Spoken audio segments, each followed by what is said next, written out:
안녕, 김근쌤입니다. 자, 오늘은 1차원 교식 활용 문제 중에서 발전 유형 익히기 문제들 같이 풀어보는 시간 가져보도록 할게요. 자, 1번 문제 한번 같이 보시죠. 1번 문제 어떤 문제냐면은 증가 감소에 대한 문제예요. 자, 이 문제는 좀 몇 가지 특징에 대해서 좀 알고 있어야 돼. 내가 증가 감소에 대해서 생각할 수 있는지. 첫 번째, 예를 들어서 100명의 사람이 있어. 100명의 사람이 있는데 여기에서 10%가 증가했대요. 요런 상황이 줬어요. 그러면 내가 몇 명인지 구할 수 있나요? 요거를 생각하는 방법이에요. 자, 첫 번째. 일단은 100명에 대한 10%. 우리 뭐 금방 구할 수 있지. 10명이라고. 근데 그걸 어떻게 구했어?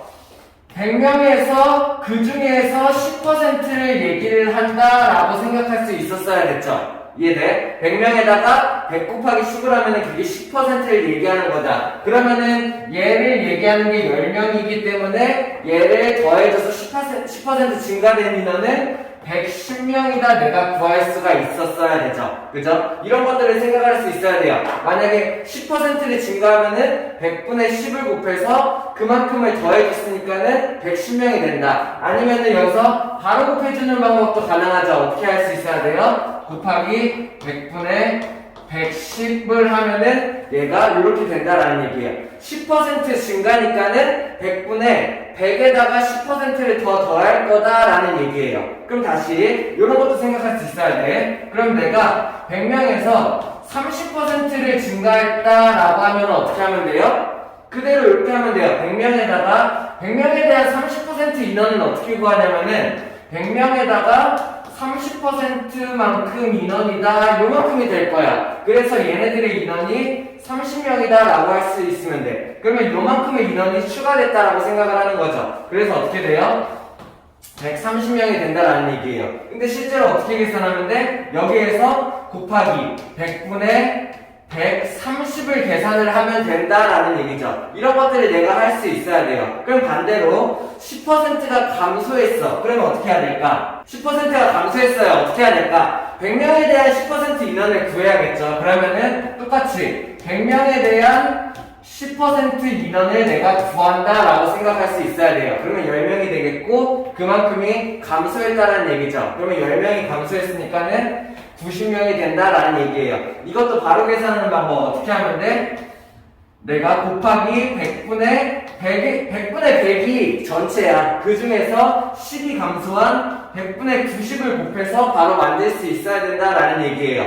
원가정가랑 이어지는 개념이어가지고 한번 설명을 해줬어요. 그럼 문제를 어떻게 풀어야 되는지 한번 생각을 해보자. 첫 번째 1번 증가함수 문제가 나오면은 얘네들을 표로 정리하면은 조금 더 풀기가 편해요. 표로 생각을 하는 거예요. 어떤 식으로 정리를 하냐? 첫 번째 가로축 세로축에다가 작년의 인원은 어떻게 됐고 작년의 인원 그 다음에 어떻게 변화가 됐으며 변화량 그리고 올해는 그래서 어떻게 됐다 이런 식으로 정리를 해주는 거죠. 그 다음에 가로축에는 남자 인원이 어떻게 됐고 그 다음에 여자 인원이 어떻게 됐으며 그래서 전체 인원이 어떻게 됐다라는 거를 내가 생각을 해본다라는 얘기예요. 그 다음에 내가 그럼 총 칸이 9칸이 나오겠지? 얘네들에 대해서 정리할 수 있으면 돼. 물론 문제를 푸는데 이거를 다 정리할 필요는 없어요. 근데 내가 상황을 익히고 개념을 알기 위해서 얘네들을 한번 정리해본다라는 얘기예요.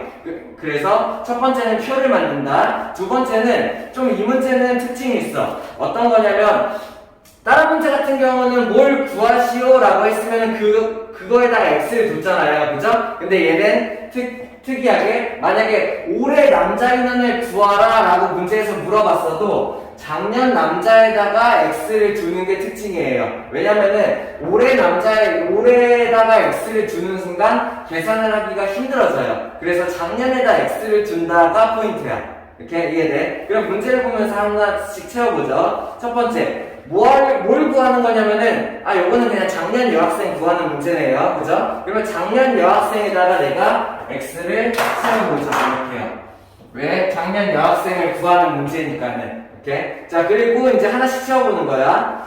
전체 인원. 작년 전체 학생이 몇 명이래요? 작년 전체 학생이 300명이래요. 그러면은 작년 전체 학생이 300명이고 작년 여자 인원이 X명이니까는 작년 남자 인원이 몇 명일지가 내가 나온다는 거지. 이해돼? 자, 그러면 작년 남자 인원이 어떻게 돼요? 전체 인원에서 여자 인원을 뺀 게 작년 남자 인원이 될 거다라는 얘기예요. 할 수 있겠나요? 자, 그러면 이제 여기에서 어떻게 변화되는지 변화에 대한 식을 써본다는 거예요. 몇 명씩 바뀌었는지에 대해서 써본다라는 얘기죠. 자, 그러면은 남학생 수는 작년보다 10%가 증가했대. 그러면 얼마가 됐다는 얘기야? 첫 번째, 일단은 증가니까는 플러스 더해질 거예요. 얼만큼이 증가되었냐면은 작년 남자 인원에 대한 10%가 증가된 거예요.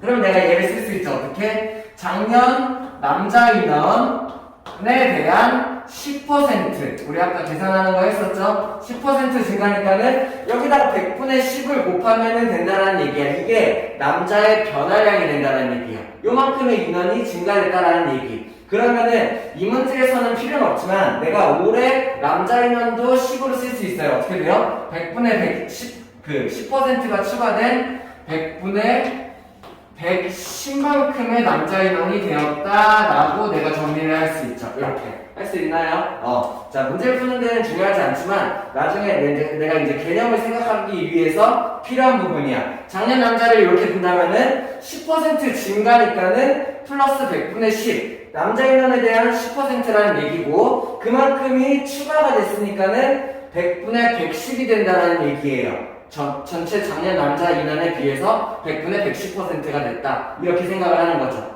이해돼? 자, 그러면 여자 인원 보죠. 여자 인원은 작년보다 5%가 감소했어. 감소니까 어떻게 하면 돼? 마이너스를 쓸 수 있어야 돼요. 이해됩니까? 마이너스를 쓸 수 있어야 돼. 감소 인원이니까는. 그리고 5%니까 어떻게 돼? 작년 여자 인원에 대해서 100분의 5%만큼 감소했다라는 얘기예요. 자, 아까 기억나요? x에 대한 5%니까는 x에다가 100분의 5만큼 곱한 게 이게 x에 대한 5%라는 얘기야. 이만큼이 감소됐다라는 얘기죠. 그래서 올해 여자를 구하면 이 문제에서는 필요가 없겠지. 올해 여자를 구하는 게 아니니까. 그러면 어떻게 돼? 100분의 5%만큼이 감소한 100분의 95x가 올해의 여자 인원수가 된다라는 얘기예요. 어떻게 이해됩니까? 자, 그 다음에 이제 내가 알 수 있는 게 뭐냐면 문제에서 또 뭘 줬어? 작년보다 전체적으로 6명이 증가했대. 전체 인원이 6명이 증가했다는 얘기죠. 그 다음에 그러면은 300에서 6명이 증가했으니까는 올해 전체 인원이 306명이 되겠네요. 이런 식으로 내가 표를 정리해서 채워줄 수가 있으면 돼요. 이렇게 이해됩니까? 자, 그러면은 여기서 이제 내가 식으로 만들면 되는데 어떻게 하면 돼? 자, 일단은 이 개념을 알고 있어야 돼요. 작년 남자 인원이랑 작년 여자 인원을 더한 게 작년 전체 인원이 된다라는 얘기예요. 근데 이거는 식으로 쓸 수가 없어요. 왜? 더하면 x가 사라지니까는. 이해돼? 자, 다시 남자 변화량이랑 여자 변화량을 더한 게 전체 변화량이 된다라고 생각할 수 있어야 돼요. 남자는 이만큼 변했고 여자는 이만큼 변했어. 남자는 10% 증가했고 여자는 5% 감소했어. 그게 합쳐진 게 전체 변화량이 된다라는 변화량식을 쓸 수 있다는 얘기예요. 하나 더, 올해식을 쓸 수 있어요. 남자 올해 인원이랑 여자 올해 인원을 더한 게 올해 전체 인원이다 라는 식을 쓸 수 있는 거예요. 그래서 이 문제에서 식을 쓸 수 있는 방법은 이렇게 두 가지야. 왜? 작년 인원으로는 내가 식을 쓸 수가 없으니까는. 자, 근데 올해 식을 쓰는 경우는 조금 더 어렵죠. 그래가지고 요걸 생각할 수 있어야 돼요. 그래서 웬만하면은 1차 방정식 활용 문제에서는 변화량식을 내가 쓸 수 있으면은 좋다라고 알아두면 돼요. 남자의 변화량이랑 여자의 변화량을 더한 게 전체 변화량이다 라는 식을 쓴다라는 얘기야. 이해돼? 할 수 있겠어요? 자, 그러면은 얘네들을 쓰면 어떻게 되냐? 요거를 조금 정리해볼까? 10분의 1이 되겠죠? 10분의 1 그리고 300 마이너스 x 이게 뭐예요? 남자의 변화량. 그리고 여자의 변화량도 조금 약분을 해볼까요? 5로 약분을 하면은 20분의 1x 이렇게 되겠죠. 여자의 변화량은 감소니까 마이너스가 될 거예요. 남자의 변화량, 여자의 변화량을 합친 게 이게 얼마야? 전체 변화량이다. 이런 식을 쓴다라는 얘기예요. 할 수 있겠어요? 이런 식으로 정리를 해주고 변화량, 작년, 변화량, 올해 이런 식으로 정리를 해준다. 그 다음에 중요한 거는 변화량식을 쓴다라는 얘기예요. 근데 요거까지 연습을 할 수 있어야 나중에 뭐 2학년 1학기에서 연립방정식 활용이라든지 그런 거 할 때 또 이용을 할 수 있으니까는 표 정리를 하는 방법을 익혀둔다라고 생각을 한다는 거예요. 됐어요? 자, 그러면은 얘네들을 풀기 위해서 내가 뭘 하면 돼? 양면에 20을 곱하면 되겠네요. 그러면 여기다 20을 곱하면은 2가 분배되는 꼴이 될 테니까는 그러면 이 얼마? 600 마이너스 2x 여기다 20을 곱해주면은 x 여기다 20을 곱해주면 120 이렇게 만들어질 거예요. 이 마이너스 2x 마이너스 x 합쳐주면은 마이너스 3x가 되고 600을 이쪽으로 이항을 하면 마이너스 600이니까는 마이너스 480 이렇게 만들어지겠네요. 그러면 마이너스 3을 양면으로 나눠주면 얼마? 3, 1은 3, 3, 6에 18 이렇게 된다라고 구한다는 거예요. 그럼 내가 x를 뭘로 뒀어요? x를 작년 여자에다 뒀으니까는 작년 여자 인원이 160명이 된다 이런 거를 알 수 있어. 그래서 문제에서 답은 작년 여자를 구하라고 했으니까 160이라고 했겠죠. 자, 근데 주의해야 될 거, 만약에 올해 여자를 구하라고 했어. 그러면 어떻게 해야 돼? 똑같이 이렇게 풀어. 그 다음에 요걸 구하면 된다라는 얘기예요. 어떻게 하면 돼요? 요 x 자리에다가 160만 집어넣어가지고 올해 여자량도 구할 수 있다라고 생각할 수 있으면 되겠죠. 할 수 있겠나요? 요거는 연습 많이 해봐야 돼요. 오케이, 다음. 자, 2번 원가 정가 문제인데 이것도 한번 같이 보죠. 개념을 조금 알아야 돼요. 원가, 정가, 판매가 이런 이익 같은 게 어떤 걸 말하는 건지 먼저 알아야겠죠. 그래서 용어 설명부터 하죠. 자, 첫 번째 이렇게 생각을 해요. 장사를 할 거예요. 쌤이 만약에 장사를 한다고 생각할게. 그래서 쌤이 뭘 팔아볼까? 티셔츠를 하나를 팔아볼게요. 오케이? 자, 그러면은 쌤이 티셔츠를 만들지 않는 이상 얘를 어디서 사와야 될 거야. 그죠? 어디 시장 같은 데 가서 싸게 사와야겠죠. 그리고 요거를 비싸게 파는 게 장사예요. 거기에 있어서 이익이 생기게 되겠죠. 됐나요? 자, 그러면은 쌤이 이거를 사올 거야. 어디 뭐 동대문 같은 데 가서 자, 티셔츠를 5,000원에 사왔어요. 오케이? 그러면 쌤은 이제 5,000원에 들여서 티를 하나 사온 거지. 이게 얘기하는 게 뭐냐? 얘가 원가예요. 이렇게 생각하면 돼요. 원래 가격 이렇게요. 그러니까 내가 사온 가격, 원래 가격이 원가가 되는 거야. 뭔 말인지 원가 알겠어? 내가 이제 사왔어. 원가, 원래 가격. 그래서 이제 쌤 이제 요거를 비싸게 팔아야겠죠. 얼마에 팔까요? 한 2만 원에 팔아보죠. 이렇게 이렇게요. 됐나요? 요게 뭐냐면은 정가예요. 자, 이렇게 생각하면 돼요. 쌤이 정한 가격이에요. 이제 내가 얘를 얼마에 팔겠다라고 정한 가격. 요게 이렇게 된다는 거지. 됐어? 원가가 뭔지 알고 정가가 뭔지 알겠어요? 얘는 원래 가격, 얘는 쌤이 이제 팔려고 정한 가격. 자, 근데 옷이 안 팔려. 너무 비싸게 잡았나 보죠? 그죠? 안 팔려요. 그럼 어떻게 해요? 조금 할인을 해야겠죠? 그래서 할인을 했어. 얼마나 할까? 한 3,000원을 할인을 했어요. 그러면은 17,000원이 되겠죠. 이게 뭐예요? 실제로 내가 이제 막 팔려. 할인을 해주니까 팔려요. 실제로 내가 판매가가 된다라는 얘기예요. 이렇게 이해됐습니까? 자, 원가가 뭐야? 쌤이 사온 가격, 원래 가격. 이렇게 요거를 팔았어. 그게 뭐야? 요거 정가, 정한 가격. 쌤이 팔려고 정한 가격, 정가. 근데 안 팔려. 너무 이제 비싸게 잡은 거죠. 그래서 조금 할인을 했어요. 그래가지고 이제 팔려. 그래서 이게 실제 내가 판 금액이야. 판매가예요. 됐나요? 쌤은 그러면 어떻게 된 거야? 5,000원에 사서 17,000원에 판 거지. 이익이 얼마예요? 이익이 12,000원이다 라고 생각을 하는 게 있죠. 쌤은 티셔츠를 하나 팔아서 12,000원을 벌었다 라고 생각할 수 있는 거예요.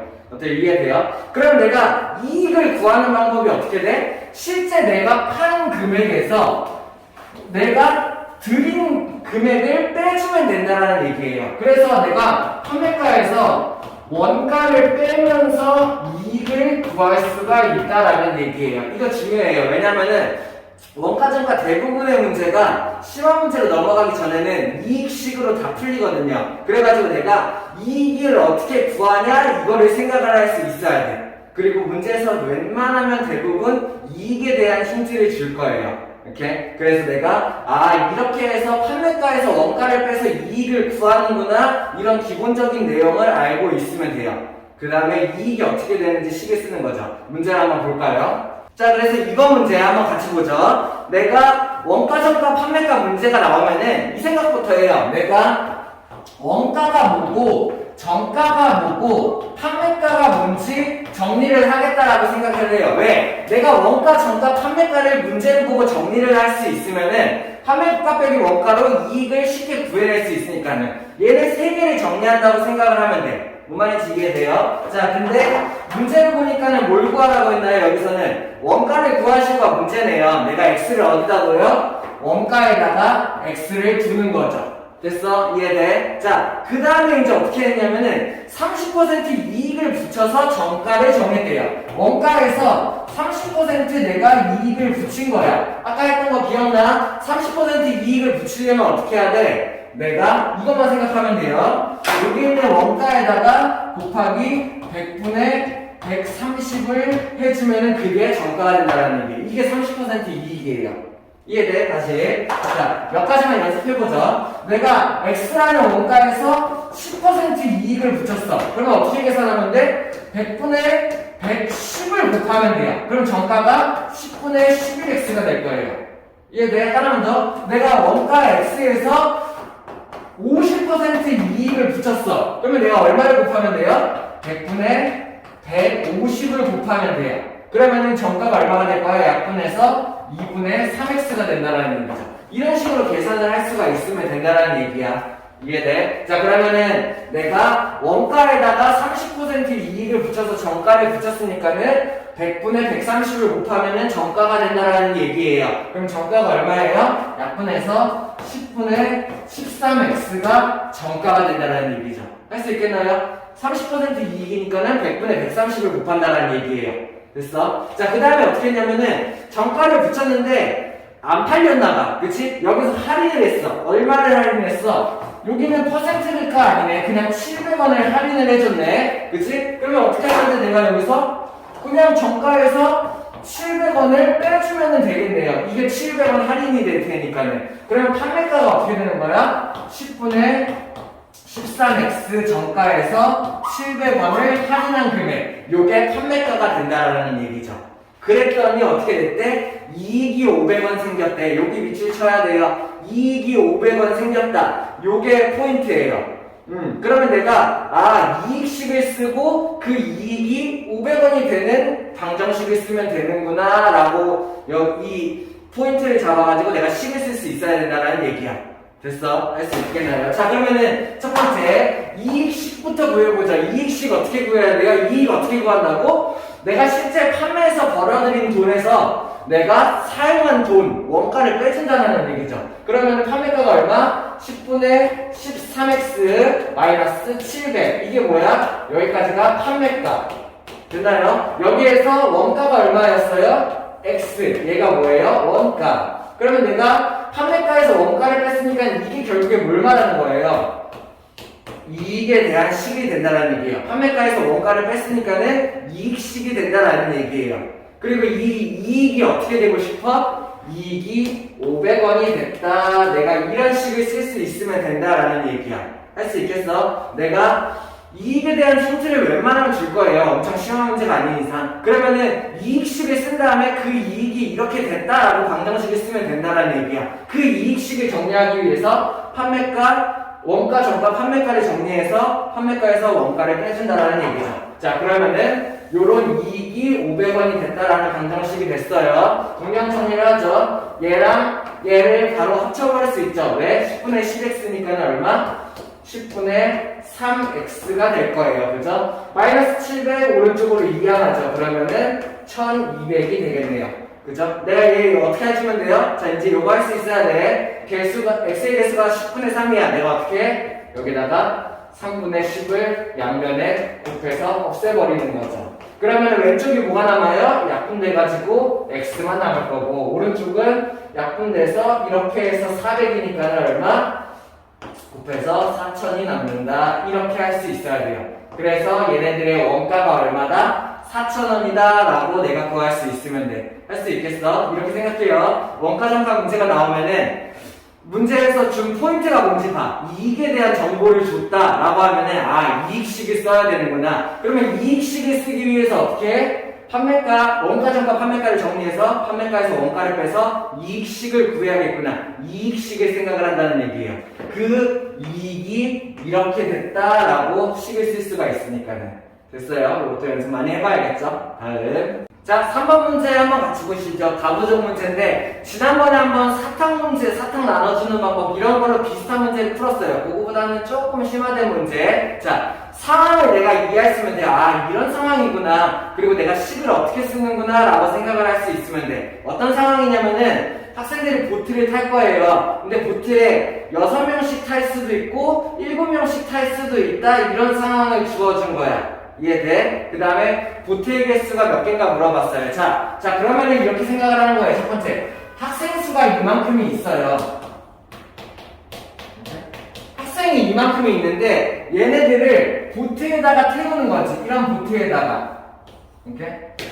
이런 보트에다가 학생 수를 채울 거야. 근데 어떻게 됐어? 6명씩 태우면은 못한 인원이 19명이 생기고 7명씩 채우게 되면은 마지막 보트에는 4명이 못한다, 4명이 남는다, 이런 얘기네요. 그죠? 오케이? 자, 한번 생각을 해보죠. 일단은 첫 번째로 내가 해야 될 거는 보트의 개수를 문제에서 물어봤어요. 그러면은 보트의 개수가 전체 X개라고 하죠. 왜? 보트의 개수가 몇 개냐고 물어봤으니까는. 자, 그러면은 내가 학생 수를 쓸 수 있는 방법이 두 가지 상황이 생기게 되는 거예요. 어떻게 하면 돼요? 자, 첫 번째, 6명씩 보트에 타면은 19명이 못 탄대. 자, 그러면 이렇게 생각을 하는 거야. 한 보트에 6명씩 타는 거죠. 둘, 셋, 넷, 다섯, 여섯. 이렇게 해서 한 보트에다가 6명씩 쭉 다 탔어. 근데 보트가 총 X개가 있잖아. 그러면은 6명씩 X개의 보트에 다 타면은 학생이 몇 명이 탄 거야, 여기에. 6명, 하나 보트에 6명, 2개 보트면 12명, 3개 보트에 18명, 4개 보트에 24명, 이렇게 되겠죠. X개의 보트에는 몇 명이 탄 거예요? 6X명이 다 탔다라고 생각을 할 수 있는 거예요. 이해돼? 이해돼요? 뭔 말인지? 자, 한 개의 보트에 6명씩 X개의 보트에 얘네들이 다 태운 거예요. 그러면 다 탄 인원은 전부 다 몇 명이에요? 6X명이 된다는 얘기예요. 근데 어떻게 돼? 이렇게 태웠는데도 19명이 못 탔대. 그러면 학생 수가 몇 명이 더 있는 거야? 이만큼 하고도 19명의 학생 수가 더 있는 거죠. 이런 데가 학생 수에 대한 식을 쓸 수가 있다는 얘기예요. 뭔 말인지 이해돼요? 얘네들을 한 보트에다 6명씩 채웠어. 보트의 개수가 X개야. 그러다 보니까는 6명씩 X개 보트에다 다 태우면은 그 인원이 6X명이라는 얘기예요. 그럼에도 19명이 남았다고 했으니까는 6X명이랑 11명을 다 더하는 게 이게 처음에 있던 전체 학생 수에 대한 식이 된다는 얘기죠. 됐어? 근데 이번에는 상황이 다르게 했어. 학생 수를 구할 수 있는 방법이 또 있는 거예요. 어떻게 했어요? 7명씩 타면은 마지막 보트에는 4명이 탄대요. 이해돼? 자, 이번에는 인원수를 바꿨어. 조금 이렇게 붙어서 탔나봐. 코로나 때문에 안 되는데. 자, 아무튼. 자, 여기에서 7명씩 이렇게 붙어서 탔다는 얘기예요. 7명씩 쭉 다 해서 만약에 7명씩 X개의 보트에 다 탔다면은 인원이 어떻게 될까? 7X명이 되겠죠. 7명씩 X개의 보트에 인원이 다 타면 이만큼이 되겠지. 근데 자, 문제에서 뭐 해줬어? 마지막 보트에 어떻게 됐대요? 마지막 보트에 4명이 탔대요. 하나, 둘, 셋, 4명이 탔대. 그러면 몇 자리가 남는 거예요?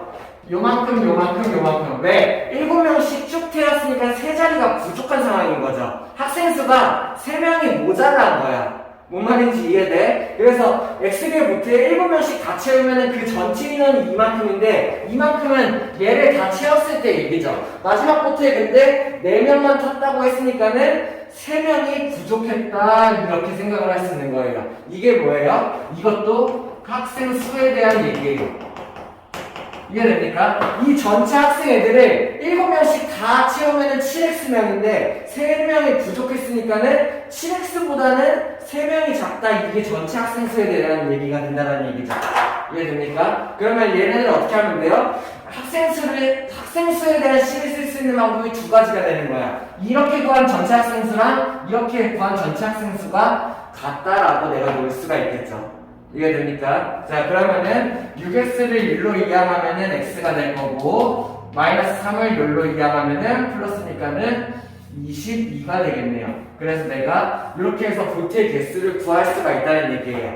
학생 수를 구하는 방법이 두 가지고 그렇게 구한 두 가지가 같다라고 내가 방정식을 쓰면서 보트의 개수를 구해낸다라는 방법이야. 그래서 정답이 1번이 될 수 있으면 되겠죠. 할 수 있겠나요? 다음. 자, 4번 같이 한번 보시죠. 열차에 대한 문제인데 이 문제 잘만 개념을 내가 이해하면은 엄청 쉬운 문제예요. 근데 처음 이 문제를 접하는 학생들이 많이 어려워하죠. 자, 열차 문제 개념 정확하게 알고 넘어갈 수 있도록 해요. 자, 첫 번째 예를 들어서 자, 초등과정들부터 많이 했어요. 이미 잘 알고 있는 사람들도 있을 거예요. 근데 내가 얘네들을 정확하게 한번 정리하고 넘어갑시다.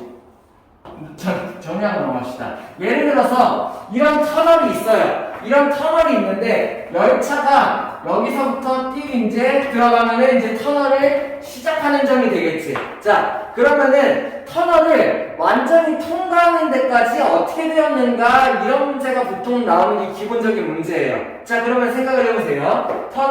열차가 여기서 띡 출발할 거야. 만약에 이 열차가 터널의 길이만큼 이동을 했다면은 터널의 길이를 뭘로 할까? x라고 할까요? 터널의 길이만큼 이동을 했다면은 열차가 어디에 있을까? 기준을 여기 머리로 잡죠. 여기 기차의 머리가 딱 들어갔어. 터널의 길이만큼 얘가 이동을 했다면은 터널의 끝에 여기 머리가 이렇게 걸리게 될 거예요. 뭔 말인지 이해돼요? 만약에 이 열차가 터널에 딱 들어가기 시작해서 터널의 길이만큼 이동을 하면은 머리가 딱 여기에 요만큼으로 이동을 했다라는 얘기야. 뭔 말인지 이해할 수 있겠어? 이게 터널의 길이만큼 이동한 거죠. 자, 근데 열차가 어때요? 빠져나오지 못한 상황이죠. 터널의 길이만큼 이동을 하면은. 그러면은 이 열차가 완전히 빠져나오려면 어떻게 해야 돼? 꼬리까지 이렇게 빠져나와야지 이게 완전히 빠져나온 상황이 될 거예요. 그러면 꼬리까지 완전히 빠져나오려면 얼마큼을 더 가야 될까? 자기의 길이만큼을 더 가면 돼요. 이걸 열차의 길이라고 할까요? 이렇게? 자, 그래서 이런 얘기예요. 만약에 열차가 터널을 완전히 빠져나가려고 하면은 그 거리는 얼마를 가야 될까라는 얘기야. 얼마를 가면 돼? 여기 있는 터널의 길이만큼을 간 다음에 자기 길이, 열차의 길이만큼을 더 가야지 얘가 완전히 빠져나올 수 있다라는 얘기예요.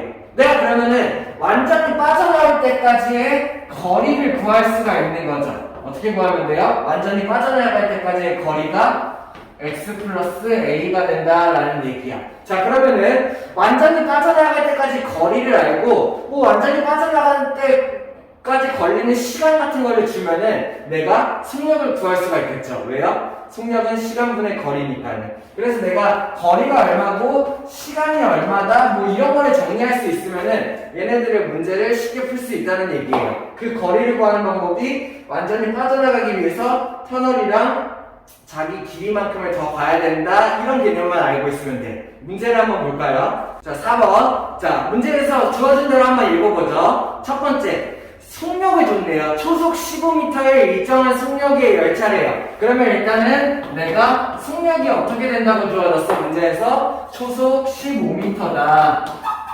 해서 일단은 속력은 대놓고 주어졌어요. 고마운 문제죠, 그죠? 그 다음에 뭘 줬냐면은 열차의 길이를 주어졌네요. 열차의 길이가 240m, 열차의 길이를 주어준 게 아니구나. 240m인 터널을 완전 통과하는데 터널의 길이를 주었네요. 터널의 길이가 얼마래요? 240m라는 얘기죠. 이 열차가 터널 240m를 완전히 통과하는데 걸린 시간이 얼마예요?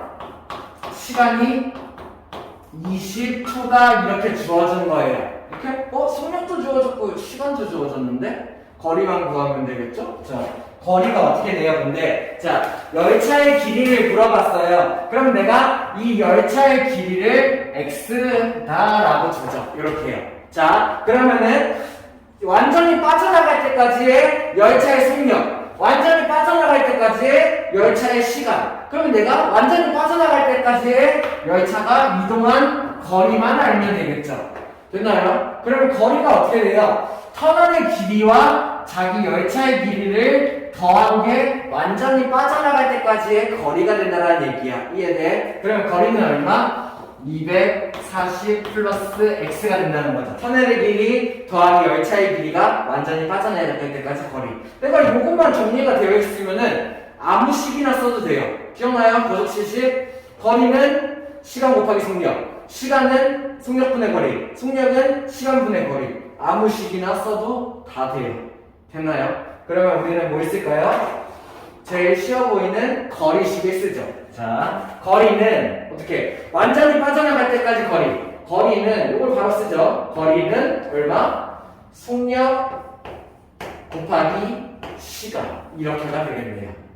이해돼? 자, 그러면 이거 끝났어. 242항만 하면 끝이야. 자, 봐봐요. 완전히 빠져나갈 때까지 속력도 줬어. 완전히 빠져나갈 때까지 시간 줬어. 완전히 빠져나갈 때까지 거리. 이렇게 완전히 빠져나갈 때까지의 속력, 시간, 거리를 내가 정리를 할 수 있으면은 아무 식이나 써도 된다는 얘기예요. 거리는 시간 곱하기 속력, 속력은 시간분의 거리. 아무거나 써도 돼. 이 중에 거리식을 쓴다는 거죠. 거리는 속력 곱하기 시간이라고요. 그러면 어떻게 하면 돼요? 왼쪽에 x 15 곱하기 20 하면 300, 242 하면은 마이너스 240이 되겠죠. 그래서 x는 얼마? 60이 된다. 그래가지고 내가 결국에 열차의 길이가 얼마다? 60m다 라고 구할 수가 있으면 되겠죠. 3번이 되겠습니다. 할 수 있겠나요? 어렵게 생각하지 말고 상황을 생각하고 속력, 시간, 거리를 한번 정리를 해봐요. 그 다음에 거속식 식을 쓰면 된다? 기본식을 쓰면 된다? 라고 생각을 하면 돼요.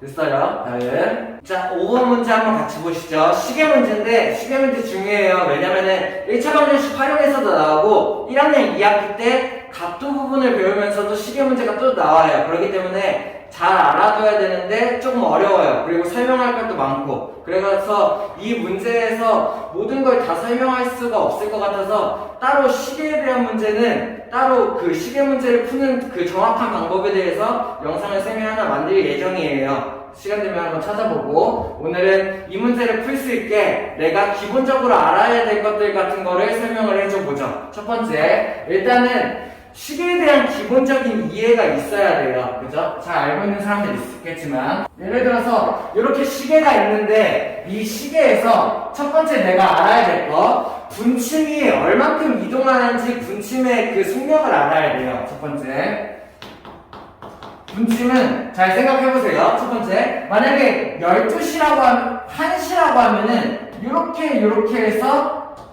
시침이 1을 가리키고 있는 상태. 이때가 1시일 거야. 그치? 근데 1시간이 지나면 어떻게 돼요? 분침은 이렇게 한 바퀴를 돌 거고 시침만 이렇게 이동해서 이렇게가 되겠네요. 1시가 이렇게 되고 분침이 돌아서 이렇게 되겠죠. 그러면은 분침이 도대체 1시간 동안 얼마를 도는 애인지 내가 알 수가 있는 거지. 분침은 그러면은 60분, 1시간 동안 얘는 몇 도를 돌아요? 분침은 이렇게 해서 한 바퀴를 돌 거예요. 1시간 동안. 이해돼? 그럼 분침은 360도를 돌게 된다는 얘기죠. 이해됩니까? 1시간 동안 360도를 돌나요. 그러면은 분모분자를 60으로 약분해보면은 결국에 얘는 1분에 6도씩 도는 아이다. 이런 거를 내가 알 수가 있어요. 뭔 말인지 이해돼요? 분침은 1시간 동안 360도를 도는 아이다 보니까는 걔네들을 60으로 나누면은 1분에 6도씩 움직이는 거야. 분침이 1분 지나갈 때마다 6도씩 늘어난다. 이렇게 생각을 할 수가 있다는 얘기죠. 됐어? 그러면 시침도 같은 방법으로 구해보죠. 시침은 어떻게 되냐면은 첫 번째 똑같이 60분, 1시간 동안 얼마를 움직이는지 생각을 해보자. 그러면은 얘는 1시간이 지나면 여기 1에서 요만큼이 움직이게 된 거지. 그러면 요만큼의 각도가 얼만큼이 될까? 전체가 360도고 12개를 나누면 얼마가 돼요? 요만큼의 각도 알고 있어야 되죠, 그죠? 30도. 결국에 시침은 60분 동안, 1시간 동안 30도만 움직이는 아이예요. 이해돼요? 그러면 얘를 60으로 나누면 어떻게 될까? 그러면은 분자가 더 작으니까는 시침은 0.5도 이렇게 생각을 할 수가 있으면 되겠네요. 분모 분자를 60으로 나눈 거죠. 됐어요? 뭔 말인지 이해돼? 그래서 시침은 1분이 지날 때마다 0.5도, 0.5도, 0.5도, 0.5도, 0.5도 이렇게 지난다라는 얘기예요. 이 말 뭔 말인지 이해되겠어? 요거를 내가 기본적으로 알고 있어야 된다라는 게 첫 번째예요. 아, 분침은 1분에 6도씩 움직이고 시침은 1분에 0.5도씩 움직인다라는 얘기야. 됐어? 자, 그 다음에 또 알아야 될 게 내가 시계의 각도를 재는 방법이에요. 예를 들어서, 자, 첫 번째, 중요한 거는 이거야. 기준이 여기에요. 여기 12시, 요쪽이 기준이야. 여기서부터 얼마나 이동했는가가 그 시침, 분침의 각도가 된다라는 얘기예요. 예를 들어서 이렇게 생각을 하는 거죠. 시침이 만약에 여기 있어. 그러면 이 시침의 각도는 기준으로부터 요만큼을 얘기하는 게 이 시침의 각도가 된다라는 얘기야. 됐어? 다시. 만약에 예를 들어 분침이 이렇게 있어. 그러면 이 분침의 각도는 기준으로부터 여기까지를 얘기하는 게 분침의 각도예요. 한 몇 번 더 해볼까? 자, 만약에 시침이 여기에 있어. 그러면 이 시침의 각도는 기준으로부터 여기까지 시계 방향으로 이만큼을 둔 게 이 시침의 각도가 된다는 얘기야. 마지막, 빨리 이해해야 돼요. 분침이 만약에 이쪽에 있어요. 그러면은 기준으로부터 시계 방향으로 이만큼을 둔 게 이 분침의 각도라는 얘기예요. 이해할 수 있겠나요? 걔네들 시침 분침이 위치에 따라서 각도를 재는 방법이 여기서부터 얼만큼 돌았는지가 각도를 재는 방법이 된다는 얘기야. 이걸 이용해서 내가 문제를 풀 수가 있어야 해요. 이렇게? 자, 문제를 한번 같이 보시죠. 자, 문제는 뭐냐면은 3시랑 4시 사이에 시침과 분침이 일치하는 시간이에요. 그러면은 원래 3시라고 하면은 요렇게 생긴 게 3시일 거야. 시침과 분침이. 그치? 근데 분침이 이제 어떻게 되겠어? 쭉쭉 넘어가겠죠. 그러다가 이제 어떤 상황이 만들어지는 거예요? 여기에서 시침은 요 정도로 막 이동을 했을 거고, 뭐 여기가 만약에 4라면은 분침도 이렇게 있을 때 시침과 분침이 이쪽에서 겹치는 시간이 생기겠죠. 그죠? 요게 도대체 몇 분이냐 이런 문제인 거예요. 이해돼요? 시침과 분침이 겹치는 시간. 그러면 내가 어떻게 두냐? 여기 있는 분을 내가 x분이라고 두죠. 겹치는 시간을. 몇 분인지 모르니까. 그리고 내가 구하고 싶은 게 여기에 분이니까. 됐어? 그러면 이제 어떤 식을 쓰면 될까를 생각을 하는데 각도에 대한 식을 쓰는 거야. 왜? 내가 시침과 분침의 위치에 따른 각도를 구하는 방법을 알고 있으니까는. 됐어? 왜? 기준이 어디예요? 여기가 기준이에요. 그러면 이때의 시침의 각도는 어떻게 될까요? 여기서부터 여기까지가 시침의 각도가 되겠죠. 그러면 이때의 분침의 각도는 어떻게 될까? 여기서부터 여기까지가 분침의 각도가 되겠죠. 아, 그러면 내가 분침의 각도를 구하는 식을 쓰고 시침의 각도를 구하는 식을 쓴 다음에 걔네 둘이 같다고 논다면은 그게 일치하는 시간이겠구나 라고 생각을 하는 거예요. 이해돼요? 자, 그러면은 분침의 각도를 먼저 생각을 해볼게요. 분침의 각도가 더 쉬우니까. 분침의 각도는 어떻게 구하냐면은 분침은 1분당 몇 도씩 움직였어? 1분당 6도씩 움직이는 애예요. 그러면 1분당 6도씩 움직이는 애가 x분 동안 움직이는 거죠. 그죠? 그 각도가 어떻게 돼요? 6x도가 된다는 얘기예요. 이렇게? 뭔 말인지 이해됩니까? 왜? 1분에 6도 움직이는 애잖아. 걔가 x분만큼 움직였으니까는 6x만큼 움직였다라는 얘기예요. 됐어요? 그럼 분침의 각도는 6x가 된다라는 얘기. 됐어? 그리고 시계 문제를 많이 풀다 보면 알겠지만 분침의 각도는 항상 6x예요. 됐어요? 자, 시침의 각도를 구하는 방법이 조금 헷갈릴 수 있는데 시침의 각도는 어떻게 구하냐면은 자, 처음 시작 시간이 3시였어. 여기였어. 시침의 위치는 애초에 이만큼이 가 있는 상태였던 거죠. 그러면 실제로 시침은 얼마나 움직인 거예요? 여기서부터 요만큼을 움직인 거예요. x분 동안. 자, 그러면은 이만큼이 시침 각도가 되는데 자, 3을 기준으로 여기가 시작이었고 여기에서 x분이 될 동안 이만큼을 시침은 움직인 거야. 이렇게 이해돼? 요만큼의 각도가 얼마가 돼요? 0.5x가 된다는 얘기예요. 왜? 시침은 1분에 0.5도 0.5도 0.5도 움직이는 애였잖아. 근데 걔가 x분 동안 0.5도씩 움직인 각도 요만큼이 0.5x가 된다는 얘기예요. 이해할 수 있겠어요? 시침은 1분에 0.5도씩 움직이는 거고 요 x분 동안 요만큼을 움직였다는 얘기지. 그래서 실제로 시침이 옮긴 0.5x의 각도는 여기 말하는 거야. 근데 이만큼의 시침의 각도 전체를 얘기하는 게 아니잖아. 시침은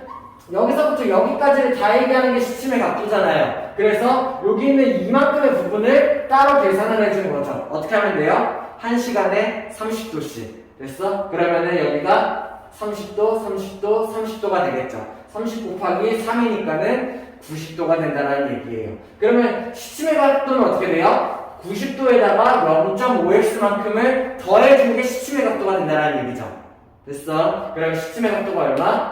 90 플러스 0.5x가 된다는 얘기예요. 이렇게 내가 분침의 각도랑 시침의 각도를 정리해 줄 수 있으면 돼. 그 다음에는 상황에 맞게 관계식을 써주는 거죠. 이 문제는 어떻게 하면 돼요? 시침과 분침이 일치하는 거였으니까는 시침의 위치, 시침의 각도랑 분침의 각도랑 시침의 위치, 시침의 각도랑 같다라는 식을 두면 된다는 얘기예요. 그러면 얘를 이항하면 어떻게 돼? 5.5x가 될 거고 90 그러면은 양면에 헷갈리면은 10부터 곱하죠. 그죠? 그러면은 55x는 900이 될 거고 그래서 얘를 풀기 위해서 어떻게 하면 돼? x는 55분의 900이 될 거고 얘를 내가 5로 약분할 수 있으면 되겠네요. 그러면은 11이 돼요. 그래서 여기서는 시침분침 이런 시계 문제에서는 6x랑 0.5x를 써야 하기 때문에 분모가 55가 나오고 11이 나오는 경우가 많아요. 대부분 그래요. 그래서 11분의 5로 나누면 얼마? 5일은 5, 580 요렇게가 나오게 되겠다라는 얘기예요. 됐나요? 할 수 있겠나요? 자, 요게 x가 이렇게 나왔다고 이렇게 답을 쓰면 안 되죠? 3시에서 4시 사이에 시침과 분침이 일치하는 시간을 구하라고 했으니까는 정답은 3시 11분에 180분이요 라고 내가 답을 적어줄 수 있어야 합니다. 이렇게 해서 푸는 문제예요. 시침 문제, 이거 시계 문제는 쌤이 한번 영상을 또 한번 만들어 보도록 할게요. 자세히 알고 싶은 사람은 그걸 참고해 보도록 하죠. 이렇게 됐나요? 오늘 수업 여기까지 하고 다음 시간에 중단원 마무리 문제 같이 풀어보도록 합시다. 고생했습니다.